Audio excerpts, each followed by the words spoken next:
आज 26 मई 2021 बाप दादा के महावाक्य हैं। मीठे बच्चे, निश्चय बुद्धि बन, निश्चय बुद्धि बन। बुद्धि में पूरा विश्वास रख के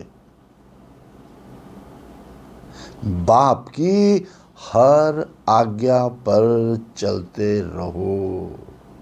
जो बाबा ने शिक्षा दी उस पर चलते रहो, क्योंकि आज्ञा पर चलने से ही श्रेष्ठ बनेंगे। देवता बनना है तो भगवान की पूरी श्रीमत पर चलो। भगवान जो टीचर बन के पढ़ा रहे हैं, पूरे निश्चय, बुद्धि में पूरा विश्वास हो।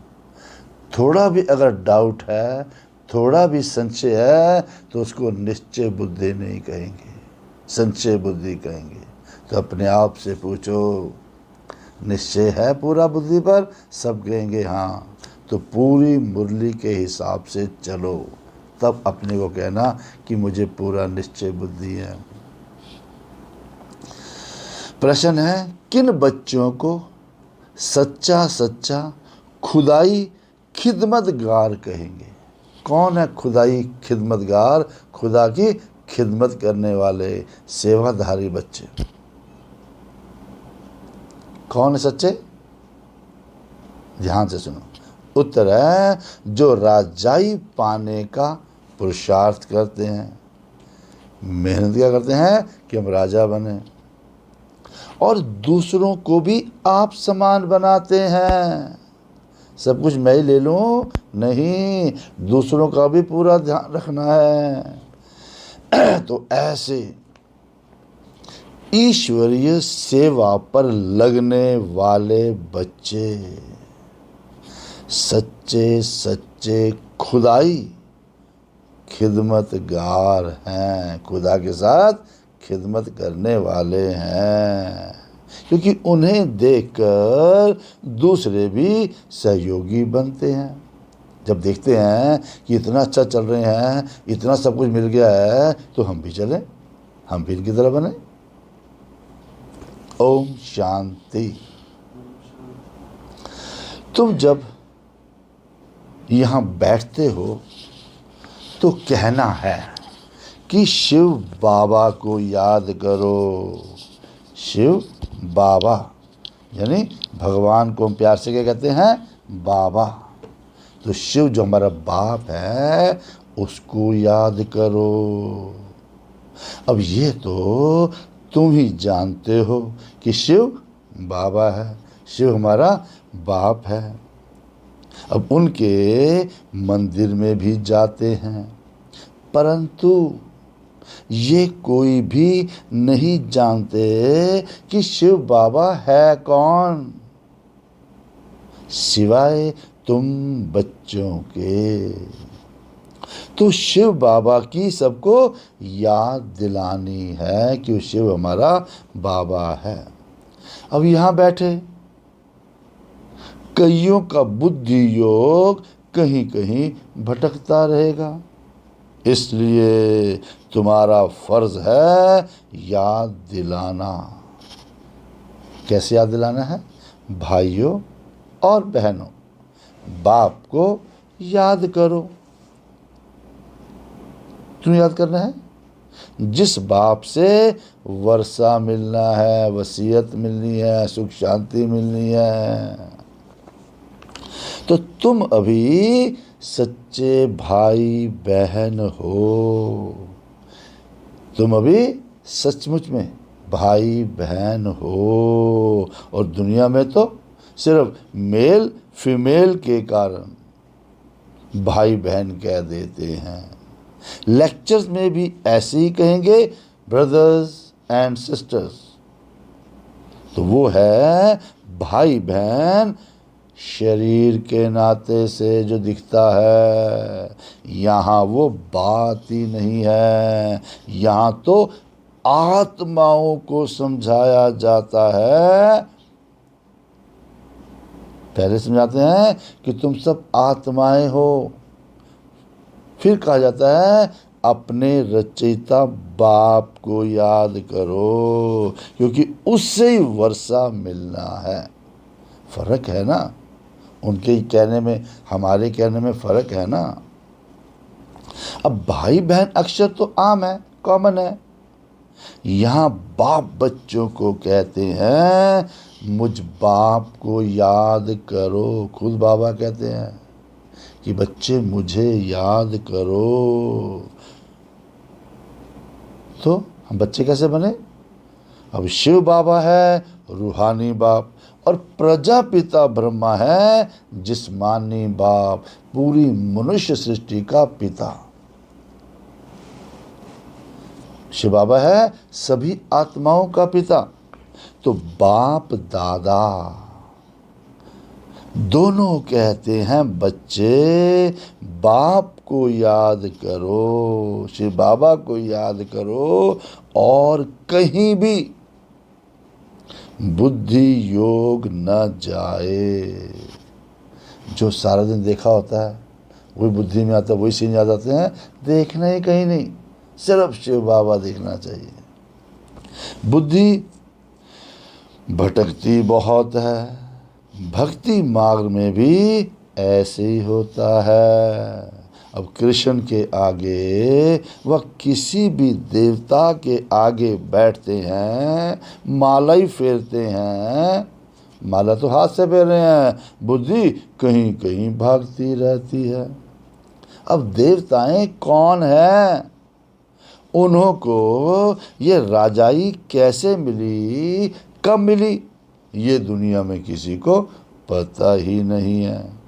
अब सिख लोग जानते हैं गुरु नानक ने सिख पंथ स्थापन किया, फिर उनके गुरु पोत्रे चलते आते हैं, वो पुनर्जन्म में आते रहते हैं।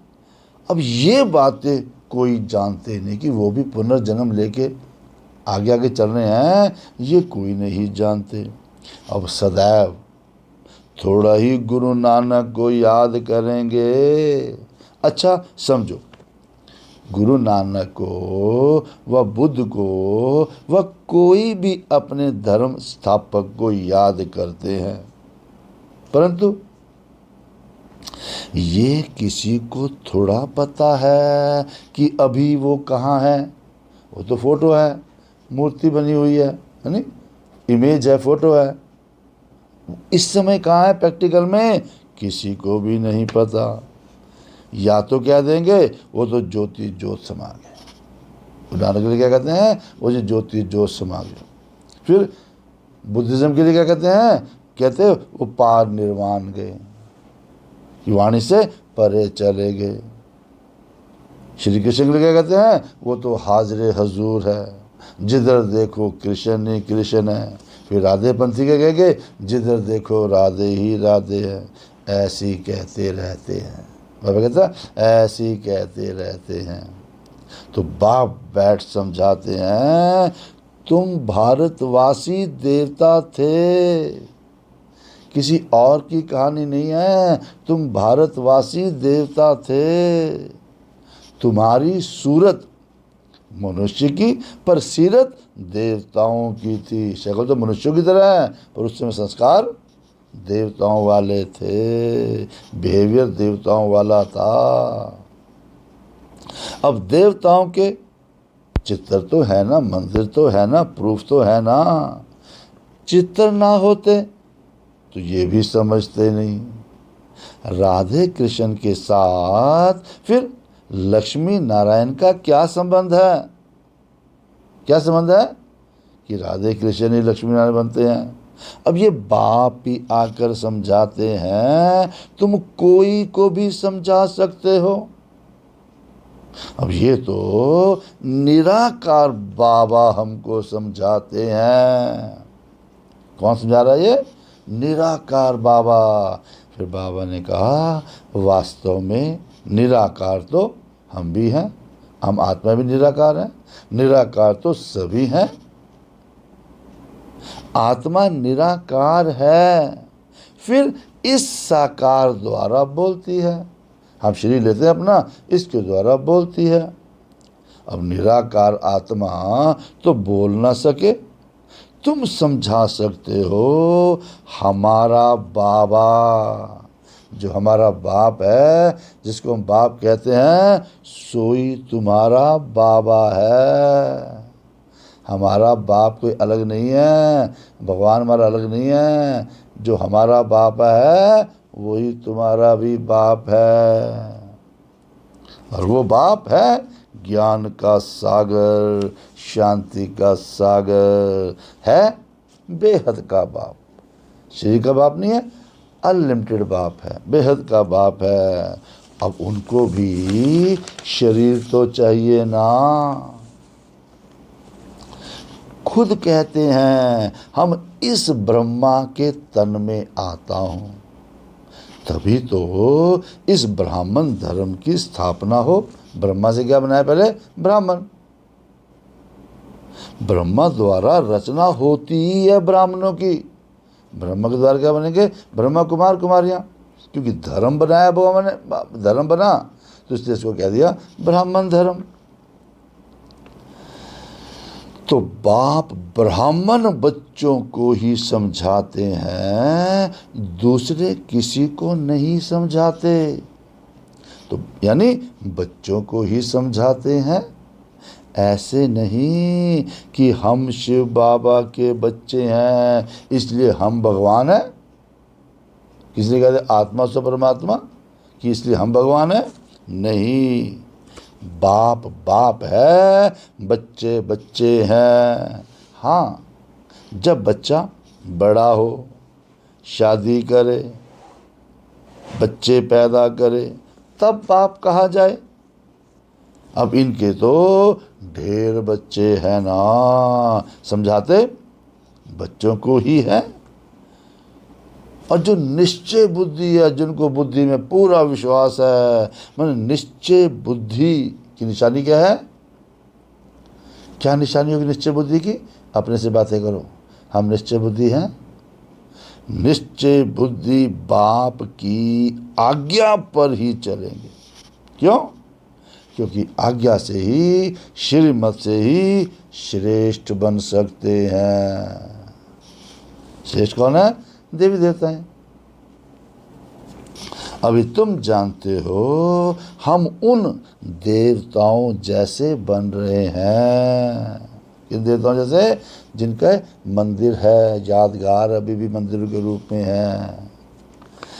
अब जन्म जन्मांतर क्या किया हमने? भक्ति द्वापर से देवताओं की महिमा गाते आए। अब हमको श्रीमत पर ऐसा बनना है और राजाई स्थापन होनी है। पहले हमने उनकी महिमा की, अब बाबा कहे तुमने ऐसा बनना है, तुम ही ये थे। अब इस बात को सब तो पूरी रीति श्रीमत पर नहीं चलेंगे, नंबरवार चलेंगे। क्यों? क्योंकि बहुत बड़ी राजाई है, राजधानी पूरी बननी है ना। अब राजधानी में, राजाई में राजा भी चाहिए, प्रजा भी चाहिए, नौकर चाकर भी चाहिए, चंडाल आदि सभी चाहिए। ऐसी चलन वालों का भी साक्षात्कार होगा कि ये चंडाल की फैमिली में जाएंगे। अब चंडाल एक तो नहीं होगा, उनकी भी फैमिली होगी। चंडालों की भी यूनियन होती है। यहाँ देखो, चंडालों की भी यूनियन होती है। सब आपस में मिलते हैं, स्ट्राइक आदि करें तो सब काम छोड़ दें, है ना। आज देखो जितने भी चंडाल है, यहाँ तो कहते हैं चंडाल किसको कहते हैं? जो शमशान घाट में मुर्दों को जलाते हैं, है ना। तो वहाँ पर चंडाल किसको कहेंगे? खाली मुर्दे जलाने वाले नहीं होंगे ना, जो भी लोअर लेवल का काम करेंगे वो चंडाल होंगे, ठीक है ना। जहाँ तो कहते हैं सफाई कर्मचारी होंगे तो वैसे ही चंडाल टाइप के होंगे वो भी, है ना। अब आप लोग वो भी तो होंगे, अगर वो स्ट्राइक कर दे, यहाँ पर देखो गवर्नमेंट बहुत ध्यान रखती है उनका, अगर वो सफाई नहीं करे, कुछ नहीं करे तो क्या होगा, दुनिया बैठ जाएगी, है ना। अब पर सतयुग में तो ऐसी बातें होती नहीं। तुम्हारा एक चित्र भी है जिस पर तुम पूछते हो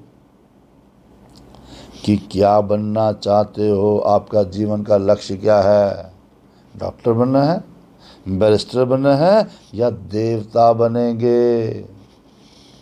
तुम्हारी सारी राजधानी स्थापन हो रही है, कम बात थोड़ा ही है। बेहद का बाप बेहद की बातें बैठ समझाते हैं, तो ये सब बातें बुद्धि में बैठ जानी चाहिए कि हम भविष्य के लिए पुरुषार्थ कर ऊंच पद पाएंगे। सारी बातें सुन के क्या समझ आई कि हम ही भविष्य में मेहनत करके पुरुषार्थ करके ऊंच पद पाएंगे, यानी श्रीमत पर हम श्रेष्ठ श्रेष्ठ राजाई पद पाएंगे। भगवान के कहने से चलेंगे तो हम राजाओं का राजा बनेंगे, और फिर दूसरों को जब आप समान बनाए तभी कहा जाए, क्या वर्ड बाबा ने बोला, खुदाई खिदमतगार, खुदा के साथ मदद करने वाले हैं ये।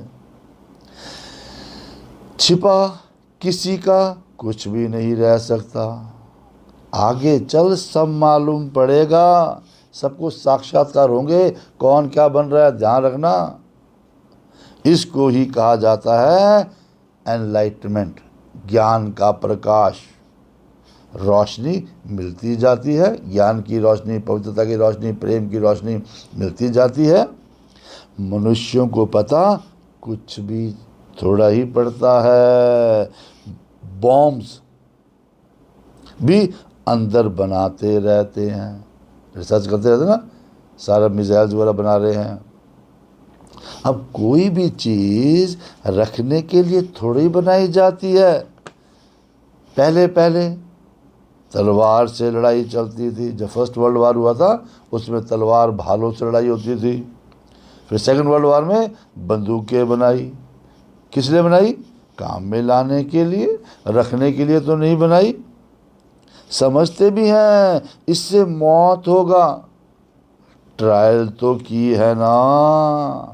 1900 जब सेकंड वर्ल्ड वार हुई थी तो उस समय पहला बॉम्ब बनाया था जो तो अमेरिका ने जापान पर गिरा था, है ना। वहाँ पर कौन सी जगह थी, हिरोशिमा और नागासाकी। जब वहाँ पर बॉम्ब गिरा था अभी भी इतना बड़ा खड्डा हो गया था वहाँ पर, अभी वहाँ दिखाते खड्डा है, इतना बड़ा खड्डा, वो खड्डे में खड्डा नीचे तक खड्डा हो गया था उस बॉम्ब से, और पूरे सारे ऑलमोस्ट बुरा हाल हो गया सबका। हाँ, एक सेकंड में 80,000 बंदे मरते एक सेकंड में, ये रिकॉर्ड है हमारे पास। अब हिरोशिमा में एक बॉम्ब से कितने मरे थे, उसके बाद क्या हुआ, उसके बाद देखो फिर कितनी उन्नति की है, कितने ढेर मकान बनाए वहाँ पर। फिर एग्रीकल्चर नहीं हुई, खेती बाड़ी नहीं हुई, फिर वहाँ मकान ही मकान बना दिए, इतनी बड़े मकान बना दिए। उस समय तो हो गया, मकान बन गए, सब कुछ हो गया, ठीक हो गया। अब जो थर्ड वर्ल्ड वार हो रही है, महाभारत युद्ध होना है, अब ऐसा विनाश नहीं होगा जो हॉस्पिटल में पड़े रहें। हॉस्पिटल आदि तो उस समय रहेंगे ही नहीं, इसलिए अर्थक्वेक, भूचाल आदि इकट्ठी होगी, यहाँ से बॉम्ब गिरेंगे, यहाँ से भूचाल आनी शुरू हो जाएगी। माना कुदरती आपदाओं को कोई रोक नहीं सकता। कहते भी हैं ये सब ईश्वर के हाथ में है, कहते ना ईश्वरी, भगवान ही करता जी है, ईश्वरी आपदाएं हैं, पर ईश्वरी आपदा नहीं, कुदरती आपदाएं हैं, प्रकृति खुद हलचल में आती है। लोग क्या कहेंगे, ये सब उसके हाथ में है जी। अब तुम बच्चे समझते हो विनाश तो होना ही है, अकाल पड़ना ही है, पानी नहीं मिलेगा। लास्ट के सीन बाबा बता रहे हैं कि अभी से परफेक्ट बन जाओ, कर्बातीत बना लो, नहीं तो लास्ट में खाने को कुछ नहीं मिलेगा, पानी भी पीने को नहीं मिलेगा। सो तो तुम जानते ही हो, कोई नई बात नहीं है। कल पहले भी ऐसे ही हुआ था, जब पिछले साइकिल जब खत्म हुआ था तब भी ऐसे ही हुआ था। कल्प का ज्ञान तो दुनिया में कोई में है ही नहीं। पहले 5000 साल पहले क्या हुआ था किसी को पता ही नहीं। अब कहते भी हैं क्राइस्ट कब आए थे? 2000 साल पहले। उससे 3000 वर्ष पहले पैराडाइज था, दुनिया में स्वर्ग था, साफ लिखा हुआ है। फिर भी शास्त्रों में कल्प की आयु लाखों वर्ष लिख दी है। फिर कोई का भी अटेंशन नहीं जाता, कोई भी ध्यान नहीं देता। कब से लिखा है कलयुग अभी 40,000 वर्ष है। अरे कुछ तो अमेंडमेंट करो, 1 आधा साल 2 साल तो घटा बढ़ा लो, कोई का ध्यान ही नहीं जाता। सुनते हैं सारा कुछ, फिर अपने धंधे आदि में लग जाते हैं। तो अब बाप बच्चों को समझाते हैं, बच्चे दुनिया तो इंतजार कर रही है और तुम इंतजाम करो, यानी अब जल्दी जल्दी पुरुषार्थ करो। क्या पुरुषार्थ है? याद में रहो तो खाद निकलती जाएगी, जो अंदर से कमी कमजोरी है वो सब निकल जाएगी। किसे? सिर्फ याद करो, क्योंकि तुमको यहाँ ही सतो प्रधान बनना है। नहीं बनोगे, यहाँ सतो प्रधान नहीं बनोगे तो नहीं तो सजाएं खाकर फिर अपने अपने धर्मों में चले जाएंगे। श्रीमत भगवान की मिलती है। श्री कृष्ण तो भगवान नहीं है, वो तो राजकुमार है। वो क्या किसी को मत देंगे, छोटा बच्चा वो क्या समझाएंगे। अब इन बातों को दुनिया में कोई भी नहीं जानते, तो क्या करें? प्यार से समझाना है कि शिव बाबा को याद करो। वो शिव जो कल्याणकारी है वो हमारा बाप है, तुम्हारा भी बाप है, उसको याद करो। क्योंकि शिव बाबा खुद कहते हैं कि माम एकम याद करो, वो भी कल्याणकारी है।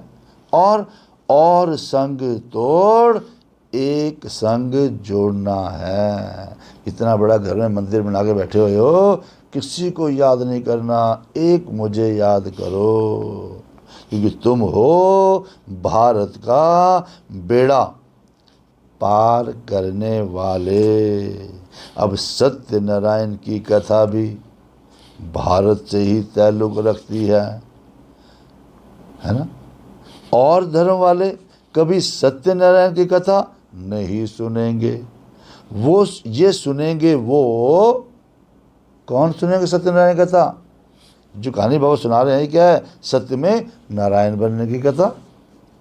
ये सुनेंगे वो जो नर से नारायण बनने वाले आदि सनातन देवी देवता धर्म वाले होंगे,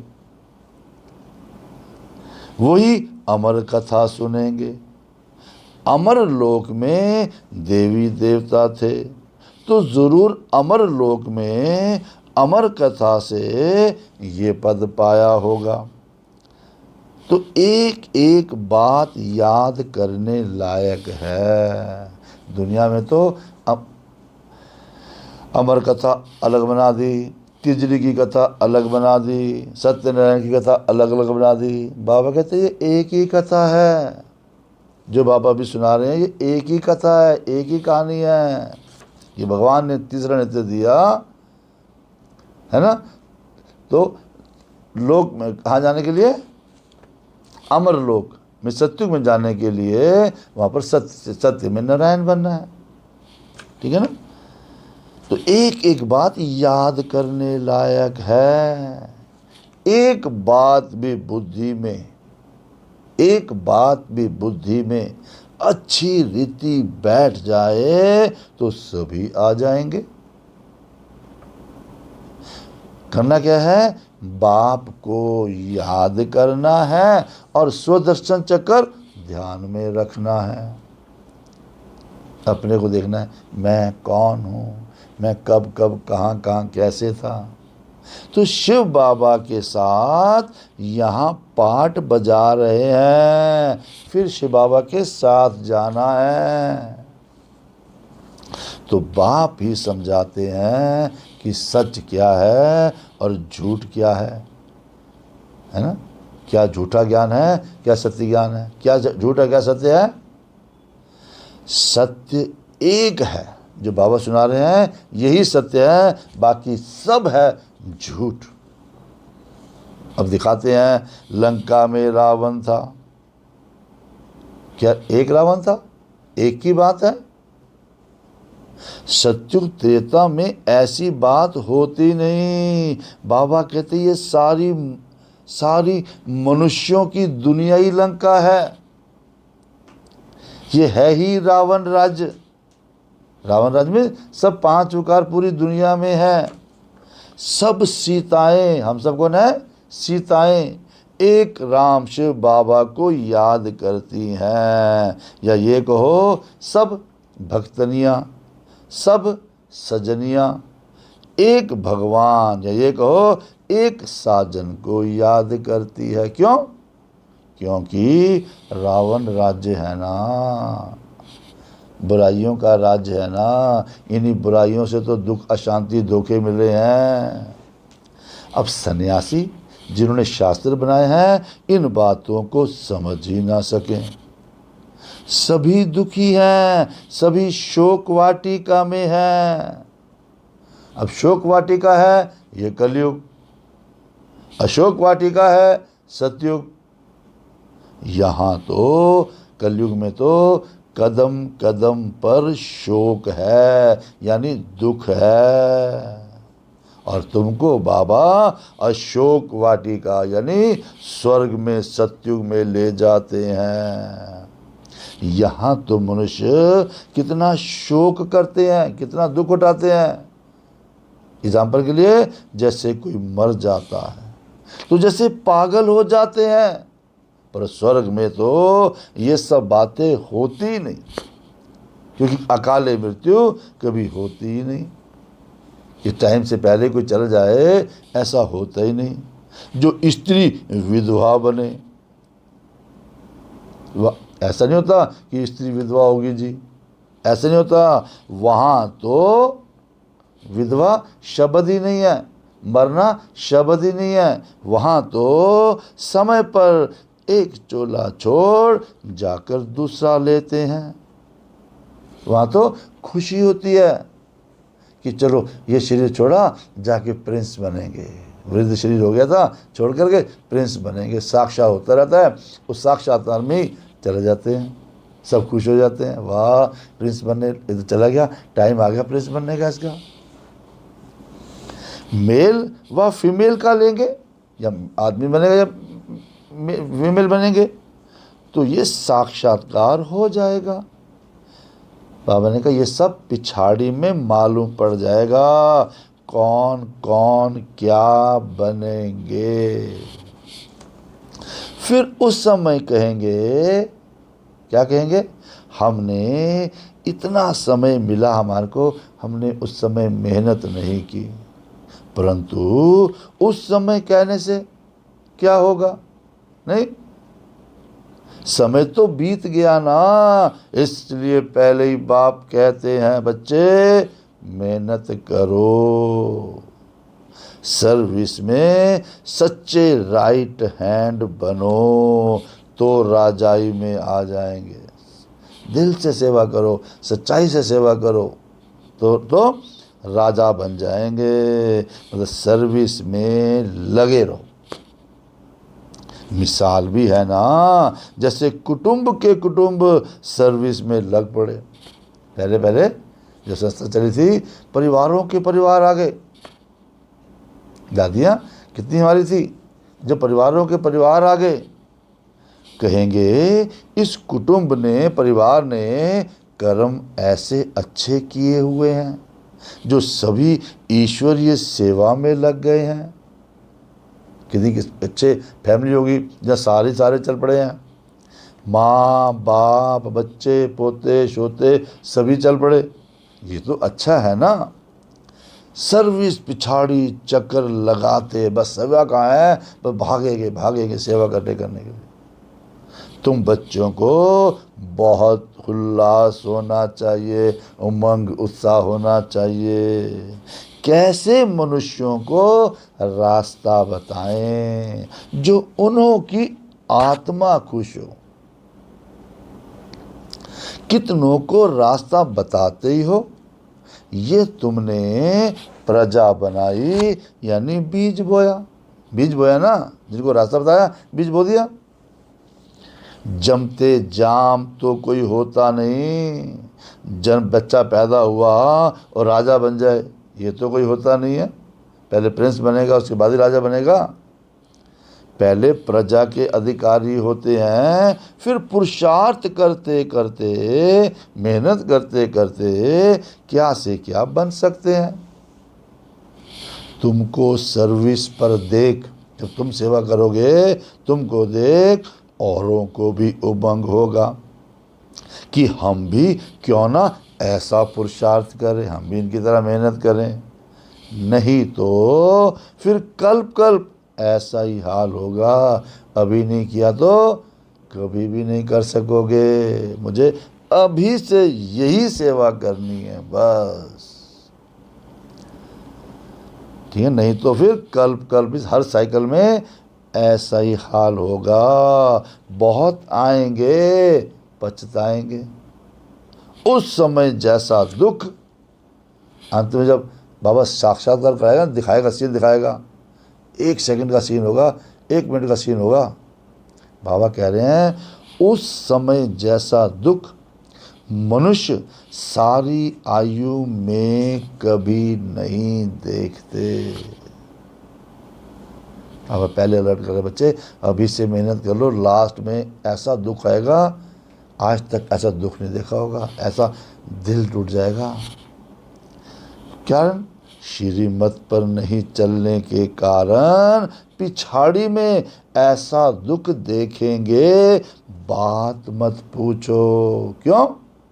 क्योंकि अनेक विकर्म किए हैं। अच्छा तो किया नहीं, बुरे ही किया। बाबा रास्ता भी बहुत सहज बताते हैं। रास्ता क्या है? सिर्फ बाप को याद करना है और औरों को भी यही रास्ता बताओ। खुद याद में रह जाओ, दूसरों को बोलो, क्यों टाइम वेस्ट करो, बैठ जाओ थोड़ी देर, याद कर लो।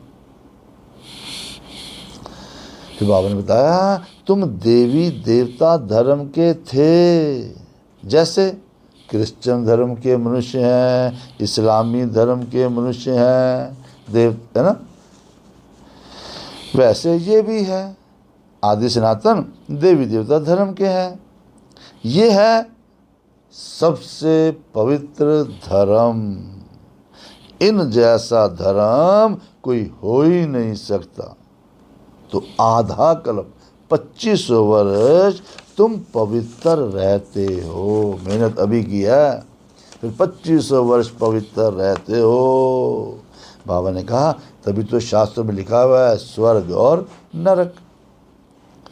स्वर्ग यानी हेवन किसको कहा जाता है, ये भी दुनिया में पता किसी को नहीं है। वो समझते ऊपर स्वर्ग है। तो बाप भारत में ही आकर बच्चों को जगाते हैं। 5000 वर्ष की बात है। जो स्वर्गवासी थे, जो स्वर्ग में रहते थे, वही अब नरकवासी बने, वही नरक में रह रहे हैं। फिर बाप आकर पावन स्वर्गवासी बनाते हैं। तो एक साजन आकर सब सजनियों को अपनी अशोक वाटिका में ले जाते हैं, यानी सत्युग में, यानी खुशहाली दुनिया में ले जाते हैं। तो पहले पहले सबको ये कहो कि बाप को याद करो, नहीं तो यहाँ बैठे बैठे बुद्धि कहीं कहीं भटकती रहती है। बैठे हैं याद करने, बुद्धि पता नहीं कहाँ कहाँ पहुँच जाएगी। भक्ति मार्ग में भी यही हाल होता है। ब्रह्मा बाबा अनुभवी तो है ना। सबसे अच्छा धंधा जौहरात का होता है। जौहरात का बिजनेस सबसे अच्छा होता है। क्यों? उसमें सच और झूठ को बड़ा ही मुश्किल ही समझते हैं। प्योर गोल्ड है कि नहीं है, बड़ी मुश्किल से समझता है। डुप्लीकेट ज़्यादा चमकता है, पता नहीं लगता सच्चा क्या है। तो यहाँ भी सच छिपा हुआ है, झूठ ही झूठ चलता रहता है। सच्चाई भगवान आके पढ़ा रहा है, देवता बना रहा है, ये किसी को नहीं पता, छिपा हुआ है। हम छुपा हुआ है, बैठे हुए हैं, आराम से मेहनत कर रहे हैं, दुनिया को पता ही नहीं, दुनिया बाहरी अड़म्बरों में लगी हुई है। ये भी ड्रामा में नूंद है। तुम जानते हो हम सब ड्रामा के एक्टर्स हैं। कौन सा बैठे यहाँ पर? ड्रामा के एक्टर। इनसे कोई भी निकल नहीं सकता, माना कोई भी मोक्ष को पा नहीं सकता। कि हम दुनिया में आए ना दोबारा, ऐसा हो ही नहीं सकता। क्योंकि सृष्टि चक्कर है, आना तो पड़ेगा ही। विवेक से काम लेना होता है। अपनी विजडम देखो, चेक करो। पाठ में चलते ही जाते हैं, फिर कल बाद वही पाठ रिपीट करेंगे। जो भी कर रहे हो 5-10 साल बाद वही रिपीट करना है। तो अभी से क्यों ना बेस्ट एक्टर अवार्ड बनूं मैं। हर पार्ट मेरा बेस्ट होना चाहिए। जो अभी कर रहा हूं वही अगली बार रिपीट होगा। तुम देखेंगे मनुष्य मरते हैं, विनाश होना है। हमारे सामने होगा विनाश सारा। सब आत्माएं निर्वाण धाम में चली जाएंगी।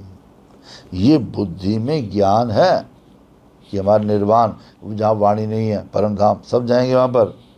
सर्विस पर लगे रहने से बहुतों का कल्याण होगा। सारा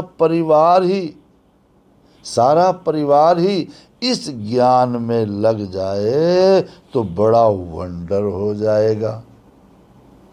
अच्छा, मीठे मीठे सिक्की लदे बच्चों प्रति माता पिता बाप दादा का याद प्यार और गुड मॉर्निंग। रूहानी बाप की रूहानी बच्चों को नमस्ते। हम रूहानी बच्चों की रूहानी बाप को नमस्ते। आज की सारी मूल्य से सार मुख्य पॉइंट्स क्या है? धारणा के लिए मुख्य पॉइंट्स आज कौन सी बातें बिल्कुल याद रखनी है? पिछाड़ी की, लास्ट की दर्दनाक सीन से व दुखों से छूटने के लिए अभी से बाप की श्रीमत पर चलना है। अभी से ही जो बाबा कहता है मुझे करो, लास्ट में नहीं कहना ये क्या हो गया। क्या करना है फिर? आप समान, और क्या करना है? आप समान बनाने की सेवा, वो भी श्रीमत पर करनी है। बाबा जैसे कहता है वैसे सबकी सेवा करनी, अपना दिमाग नहीं लगाना। श्रीमत पर चलना है और दूसरों को भी चलाना है श्रीमत पर, ये सेवा करनी है। दूसरा, सर्विस में बाप का राइट हैंड बनना है। आत्मा को खुश करने का रास्ता बताना है, यानी सबका कल्याण करना है। कैसे करेंगे? वरदान, सदा मर्यादाओं की लकीर के अंदर रहने की केयर करने वाले मर्यादा पुरुषोत्तम भव। कौन है आज हम? मर्यादाओं में पुरुषोत्तम, सबसे उत्तम आत्माएं हम। मर्यादा में हमारे नियम मर्यादा है ना, उसमें पूरा उत्तम बनना है। वो कैसे बनेंगे? जब हम केयर करेंगे। केयर क्या करनी है? कि सदा ही मर्यादाओं की लकीर के अंदर रहना हमने। जो बाबा ने मर्यादाएं बनाई है, नियम मर्यादाएं बनाई, उसी के अंदर रहना है। ठीक है? इसको ऐसे भी कर सकते हैं, सदा मर्यादाओं की लकीर के अंदर रह, केयरफुल सो चेयरफुल रहने वाले। जो केयरफुल होगा वो चेयरफुल भी रहेगा, हमेशा हर्षित भी रहेगा। ऐसा बनने वाले मर्यादा पुरुषोत्तम भव। जो मर्यादा में उत्तम होगा वो हमेशा केयरफुल भी होगा, वो चेयरफुल भी होगा। करना क्या है? सदा सदा मर्यादाओं की लकीर के अंदर रहना। बाबा ने कहा, जो बच्चे अपने आप को एक ही बाप, या ये कहो एक ही राम की सच्ची सीता समझकर सदा मर्यादाओं की लकीर के अंदर रहते हैं, अर्थात ये केयर करते हैं, वो केयरफुल सो चेयरफुल, यानी हर्षित स्वतः रहते हैं। बाबा के साथ चलोगे, खुशहाली रहेगी रहेगी। तो सवेरे से रात तक के लिए जो भी मर्यादाएं मिली हुई हैं उनकी स्पष्ट नॉलेज बुद्धि में रख, स्वयं को सच्ची सीता समझकर मर्यादाओं की लकीर के अंदर रहो, तब कहेंगे मर्यादा पुरुषोत्तम। ठीक है? हमारे नियम है सवेरे 3:30 बजे उठना, 4 बजे अमृत वेला करना। ठीक है ना? कई नियम हमारे हैं, खान पान खाना, शुद्ध खाना खाना, खान पीन खाना, है ना? जब भी टॉयलेट जाना है उसके बाद नहाना, साथ साथ ही नहाना है। ये नहीं कभी टॉयलेट चले गए बाद में नहाए, नहीं, साथ साथ नहाना भी होता है। ये सब हमारी नियम है। और मर्यादाएं क्या है? शांति से रहना है, पवित्र रहना है, आत्मिक प्रेम रखना है, सबसे अत्यंत सुख में रहना है ना? 7 वैल्यूज़ में रहना, ये हमारी मर्यादाएं हैं। ठीक है? उसके लिए बाबा ने बताया स्लोगन में, सेवा की अति में नहीं जाओ, बस सारा दिन सेवा सेवा सेवा ही करते रहो, नहीं, सेवा करो और स्व पुरुषार्थ का बैलेंस रखो। यानी अमृत वाला भी करना है, मुरली भी पढ़नी है, नियमों पर धारणा भी करनी है, मेहनत भी करनी है, उसके बाद सेवा करनी, दोनों चीज़ें जरूरी चाहिए। अपनी भी सेवा करनी है, दूसरों की भी सेवा करनी है, दोनों का बैलेंस जरूर चाहिए। ओम शांति।